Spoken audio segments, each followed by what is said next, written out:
maybe you've seen a video like this on social media. A person makes an order at a drive-through, and somehow their bill is $1,500 instead of $15 because an AI drive-through agent added an extra 100 combo meals to the order. It seems like we've been hearing about AI drive-through for a number of years, but unfortunately, the biggest impact has been on some cringe posts on social media. But that may be about to change. My guest today doesn't believe the problem is with AI drive-through, but rather how that AI drive-through is being implemented.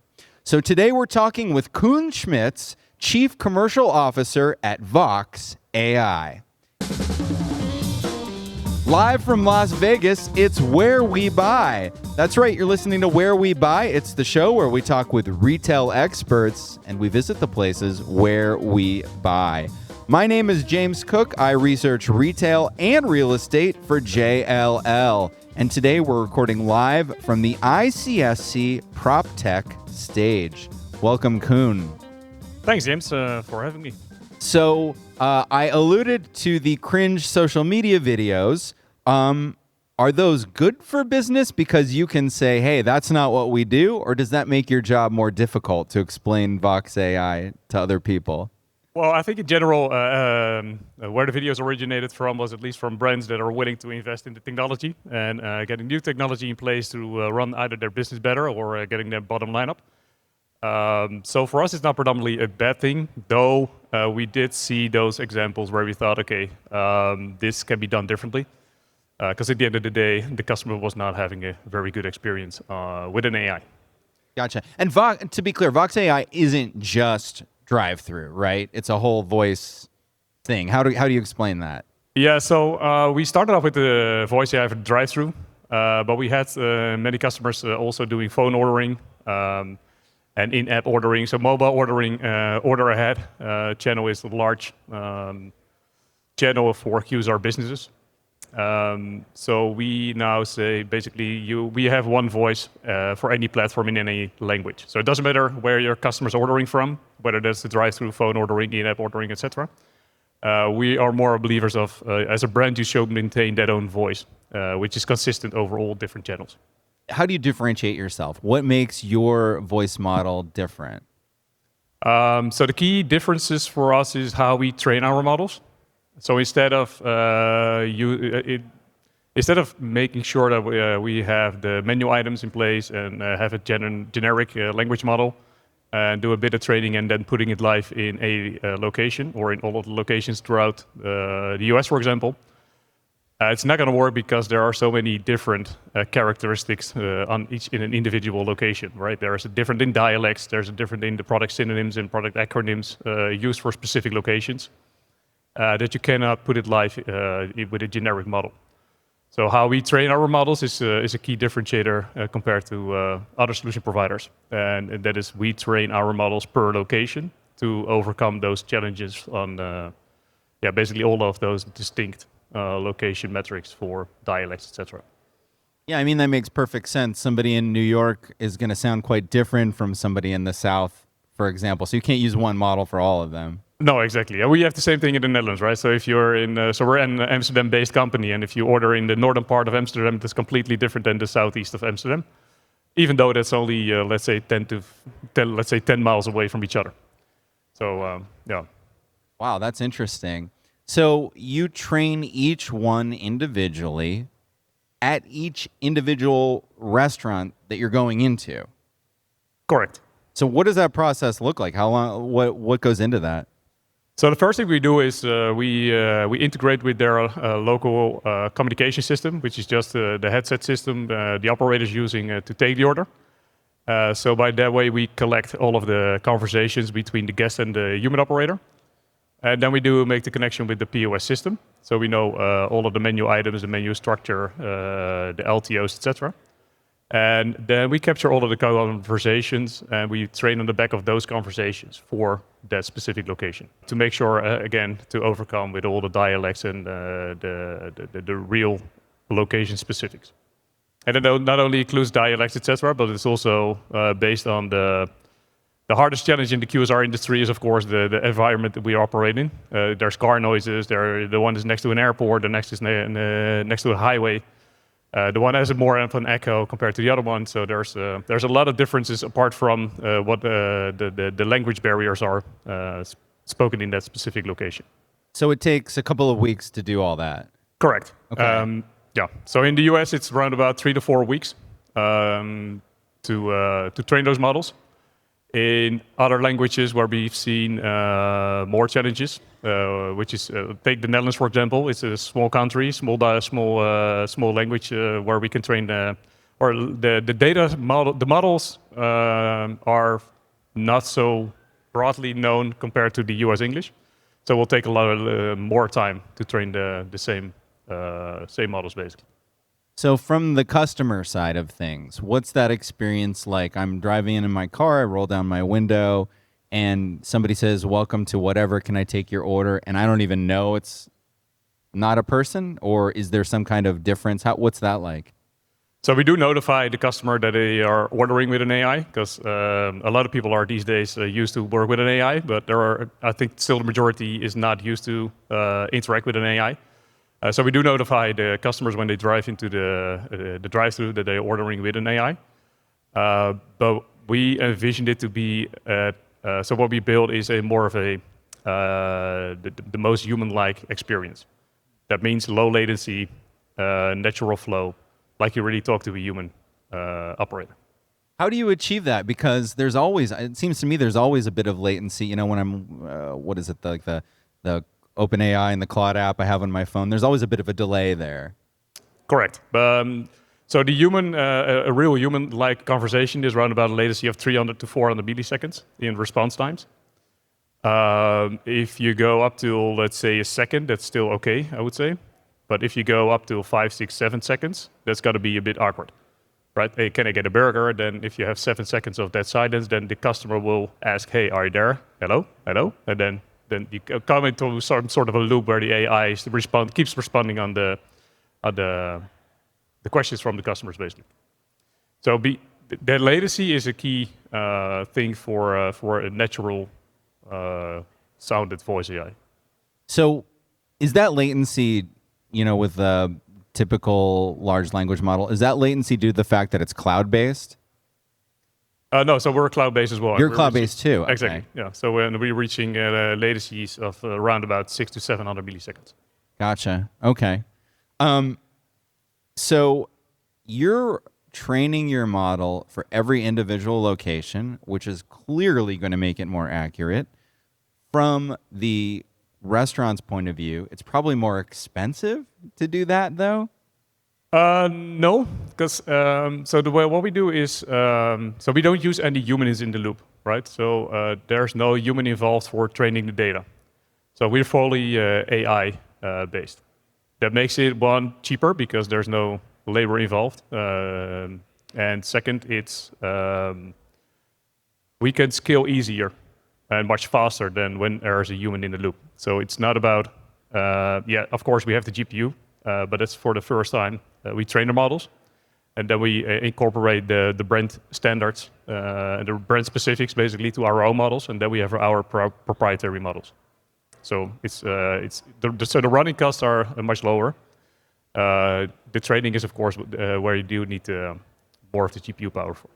So based on your experience, what kind of efficiencies, what kind of time saving do you get once you're rolled out with Vox AI?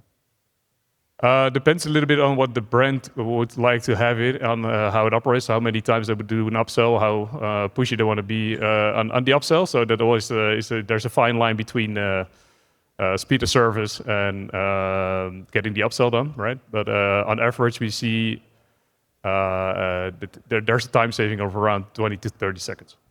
And you've done real world, like you've run at actual restaurants and done real testing. What did you learn from that? Like, what was surprising to you when you started doing it at an actual restaurant? So like I said at the beginning, the customer adoption. So we really more about notifying the customer that they work with an AI. But all of the staff inside of the restaurants they were loving it. right? So again, taking the orders in the drive-thru is one of the hardest jobs in the restaurant. Not the most fun job also these days. Like there's a heated conversations, and it's not.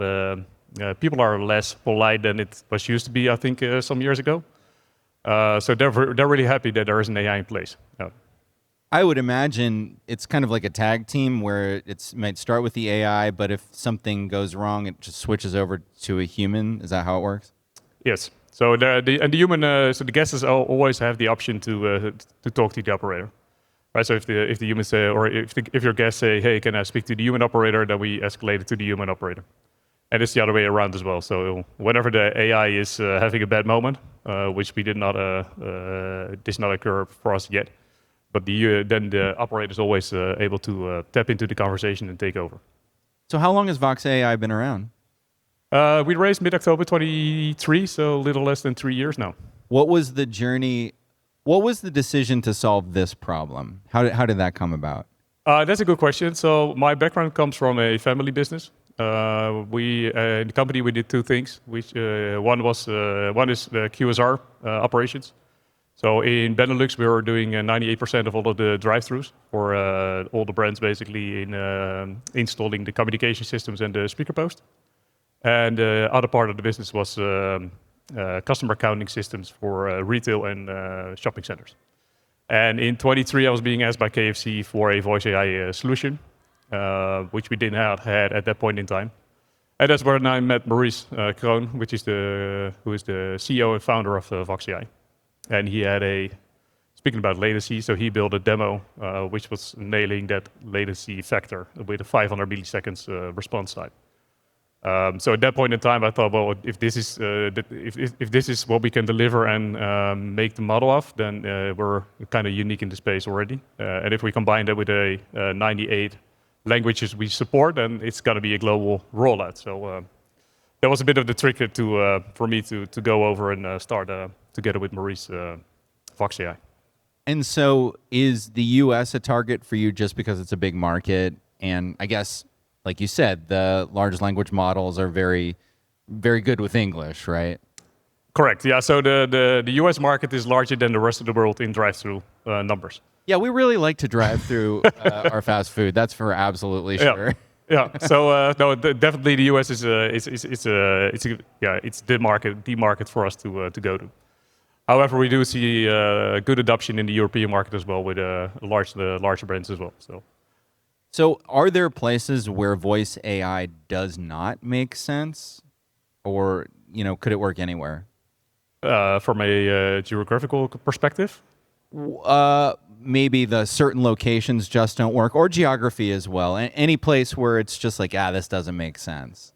Well, to us, it's so what we hear back from other partners or other solution providers is that they are looking for brands which having a number of locations with a minimum of, they have a certain threshold. For us, it doesn't matter if it's a location with having 10 or 30 locations. So at the end of the day, we know where it's going because every QSR is waiting for a solution like this because everybody's facing the same problem, which is staff shortages and all. So we really want to provide it to all of the locations possible. Even though it's a lower volume store, which let's say, I don't know, less than 100 orders a day. So we should make it work for every location. That comes then mainly on how the pricing structure works, right, compared to the large volume stores. But at the end of the day, it's everybody's asking for it. So we don't want to carve out any locations that are less busy compared to the more busy stores. And it sounds to me like this is one of those things where the employees probably aren't pushing back at all because it's taking on the work they hate to do. That's fair to say, right? That's definitely a fair thing to say. And from the brand perspective, it's so the human operators are also it's about reallocating the labor hours, right? It's not so much of taking it away, but they can focus on other tasks like packaging the food and packaging the order, and focus on making sure they don't make any mistakes while they pack the order. So there's also a gain in order accuracy. So it works both ways. So we take one task away, but they can focus on other tasks within the kitchen. Gotcha. Yeah, that makes sense. Okay, let's envision a future, not too distant future, where voice AI is everywhere across most drive-throughs. So, what does that mean? Does that mean that restaurant design is going to change at all? I think the voice AI will maybe not so much change the restaurant design. It's more about how brands are focusing on getting the which channel they would like to focus on, right? So there are a lot of brands now focusing on that mobile ordering, the order ahead channel, so to say. And I do see that a vision in the next 5 to 10 years. There's a separation between order ahead pickups and regular ordering in the drive-thru. So if you're picking up an order in the drive-thru, which you ordered ahead from home and or from the car, and you drive up to the location, you don't want to wait and queue up in the regular drive-thru for people that are doing the ordering. So you just actually want to have a clear path towards the pickup window for your order to pick up, and then separating the area for regular ordering in the drive-thru and the pickup. That makes sense, but that does require a different layout of the drive-thru structure currently, and how it's been developed right now. Yeah, yeah, and the interesting thing is, if it's an AI order taker, you can concurrently be taking many people's orders at the same time. Exactly. So you could have more speakers that people are ordering at, and that type of thing. Yeah, so for us it doesn't matter if we have. So currently I think Chick-fil-A is the one having one drive-thru location with 4 lanes, which is the biggest one in the US currently.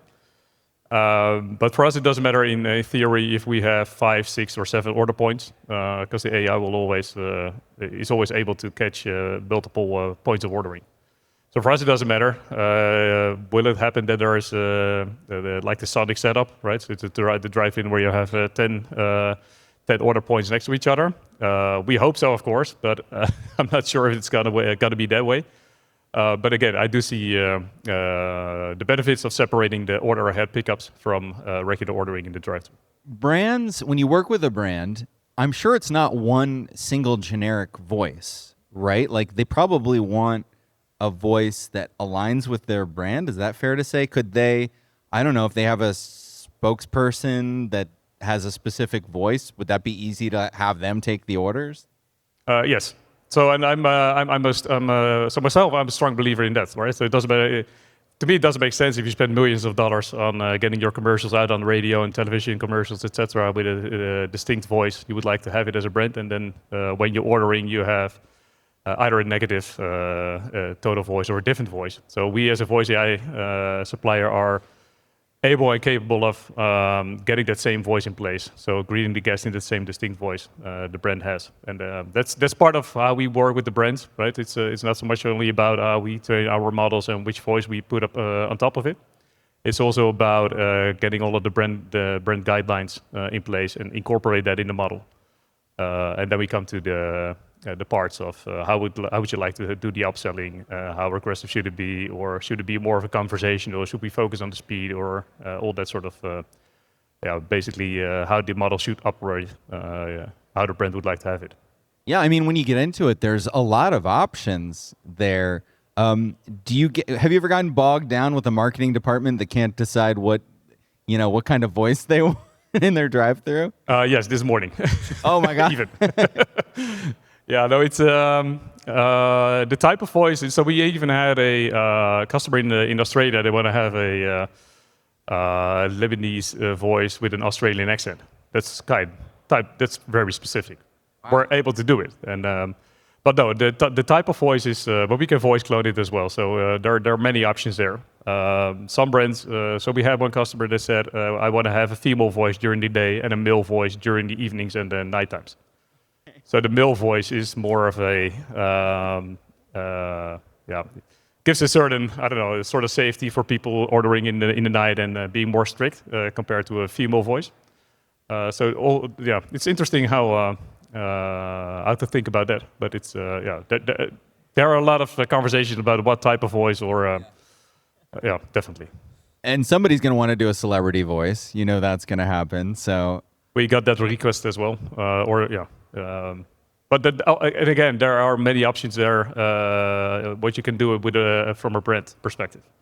So if you have take McDonald's for example, or with the movies with SpongeBob for example, we can even clone SpongeBob's voice for taking the orders. As soon as you order a kids meal or whatever, then we can reply in that voice. I love it. SpongeBob taking your order. And you mentioned upselling. And so it sounds like there's a lot of variables you could go there. It's, if it's a human doing the drive-through, I'm sure they've got orders, hey, always give this upsell when this happens. But with AI, you could go much deeper on what kind of upsells, when you offer them, what types of orders, what kind of orderer you offer an upsell to. Is there a lot of customization there? Definitely. So, like I said at the beginning, how we train our models is on the back of the conversation. So we do know what goes well in the upsell success rate. But the key thing on the upsell thing is make it consistent, right? So the human operator, if you start a shift for let's say 4 or 6 hours, and in the first hour the operator is really eager to do the upsell. But if they hear 4 times in a row, no thank you, then the 5th time they're less enthusiastic to do it again. The AI doesn't understand that, right? So it just keeps continue doing it, which is good. But at the same time, it's not only about getting that upsell done. So we're making integrations with other systems as well that runs into the drive-through. So as soon as we know that there are 6 cars in the queue in front of the speaker post, just 6 cars in the queue, then we need to focus on the speed and less on the upsell. So then the throughput goes above the upsell.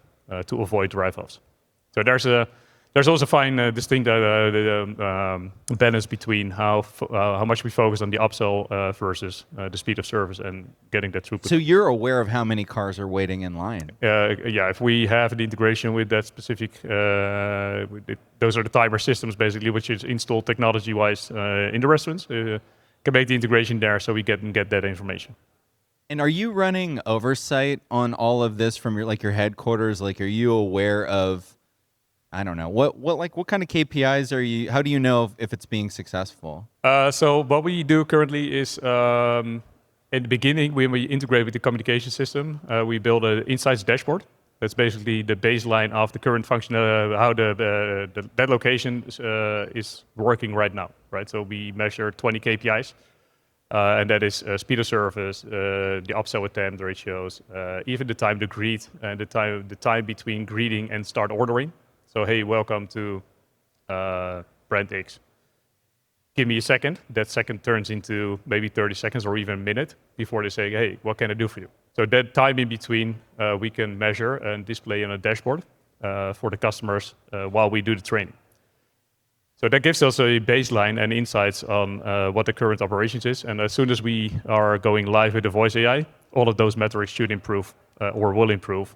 That's basically validating how our solution works compared to baseline.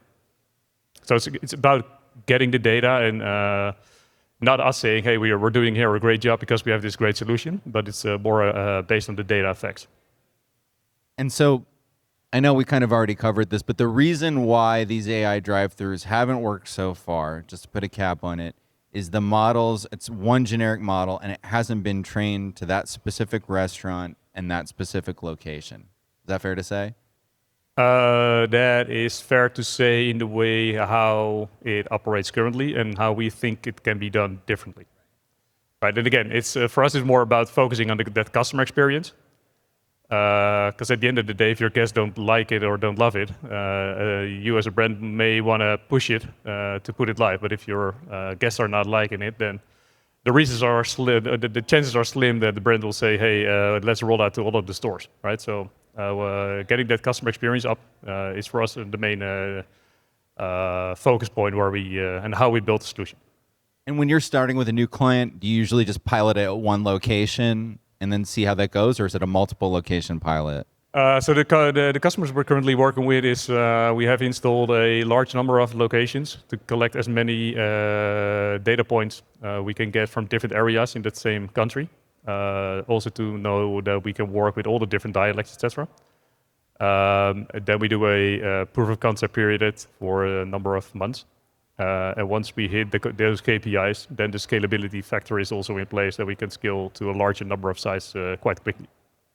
So your company, you're based out of the Netherlands, Yep. and most of your work started in Europe.